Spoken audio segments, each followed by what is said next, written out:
یہ حجاب آ گیا ہے درمیان میں.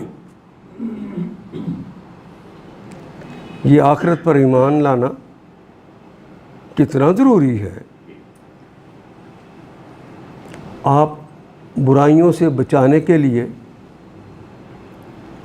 بے حیائیوں سے بچانے کے لیے، منکرات سے روکنے کے لیے کتنے محکمے بناتے ہیں. کہیں پولیس کا محکمہ، کہیں عدالت کا محکمہ، یہ کہہ رہے ہیں اینٹی کرپشن کا محکمہ. کرپشن کم ہو گئی کہ بڑھ گئی؟ جی. اور دن بدن بڑھ رہی ہے. یہاں فلاسفی وہ بتائی گئی ہے کہ وہ کیا طریقہ ہے کہ جس کے ساتھ یہ محکمے نہ بھی ہوں تو برائیاں رک جائیں اور نیکیاں پھیل جائیں.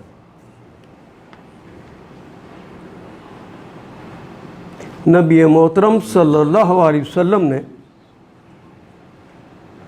جب دعوت کا آغاز کیا تو وہ مکے میں اکیلے تھے اس دعوت کو ماننے والے. ایک فی مکہ نہیں، غلط بات ہے.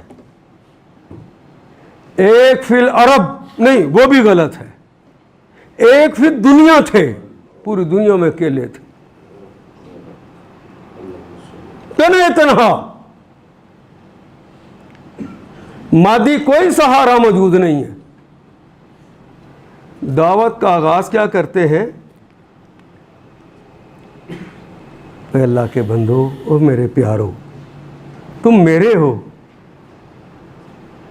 میں تمہیں خوشخبریاں سنانے آیا ہوں. یہ دنیا امتحان گاہ ہے. مر جاؤ گے تو اللہ میاں نے تمہیں دوبارہ زندہ کر لینا ہے.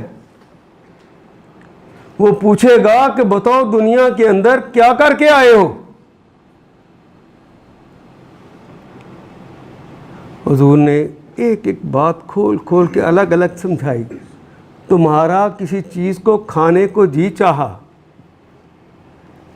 تو تمہیں پتہ چل گیا کہ اس کو تو اللہ نے منع کیا ہے، تو قیامت کے روز مجھے کہیں سزا نہ ہو جائے، ہم سے ڈر کے اس کو چھوڑ دیا. اس ساری فلسفی کا نام کیا ہے؟ تقویٰ. گویا تم نے تقویٰ اختیار کر لیا ہے.